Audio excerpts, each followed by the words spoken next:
আমাদের অরিজিনাল লড়াই BJP CPM কংগ্রেসের সাথে।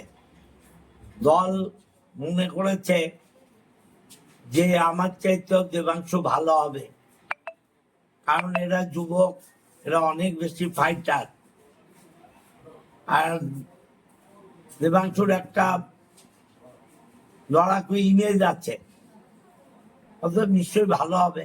দল মনে করেছে এখানে বিজেপিকে হারাতে গেলে আমাদের চাইতেও দেবাংশু জোরদার শক্তিশালী প্রার্থী হবে, তাই ওকে দিয়েছে।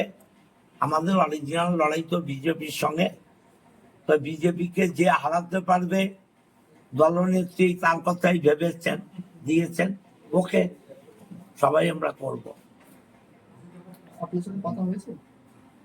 না, আমার সাথে কিছু কথা হয়নি।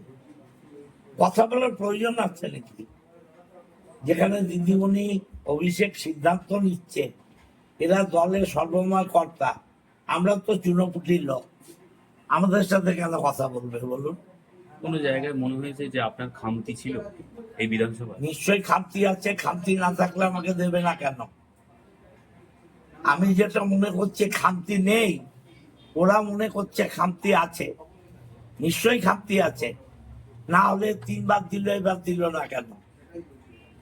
আচ্ছা, অসুবিধা নিশ্চয়ই কোথাও ছিল।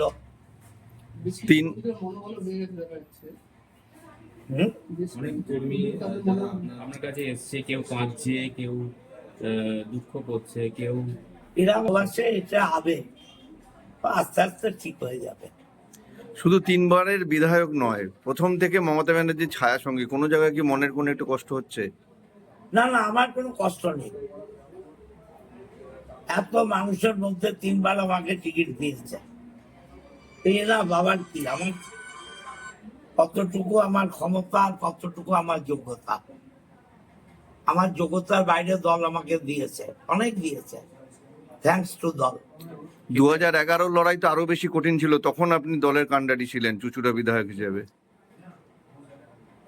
অভিষেক এবং দিদি মনে করেছে আমার চাইতে দেবাংশু বেটার হবে। ওকে, থ্যাঙ্কস, ধন্যবাদ জানালাম দলকে। লড়াই তো হবে বিজেপির সাথে।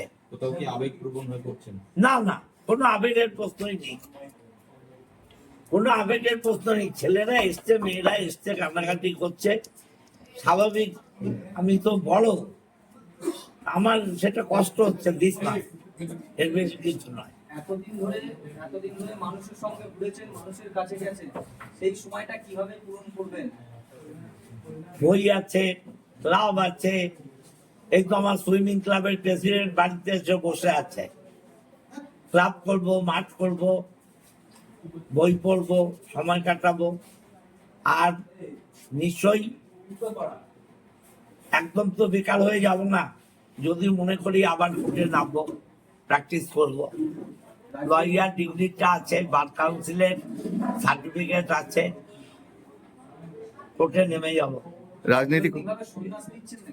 না, রাজনীতি আর করবো না, রাজনীতি আর করবো। তাহলে কি সন্ন্যাস নিলেন? রাজনীতি থেকে বিশ্রাম নিলাম। দল যদি কাজ করতে হলো তবে দল কাজ করতে বললে আমাকে করতে হবে নাকি? আমি কার ঠিকা চাকর নাকি? এই যে আপনি যে 24 দেবাংশ হয়ে প্রচারে বেরোবেন? দেবাংশু এলে ভাববো। আমাদের হুগলির সাংসদ বহিরাগত, দেবাংশুও বহিরাগত, আমাদের জেলার কেউ নয়, আপনি জেলার ছিলেন, আপনাকে আচ্ছা, প্রশ্ন এটা তো করতে দল, হয়েছে। আমি তো দলের লোক, আমি তো নির্দল নই।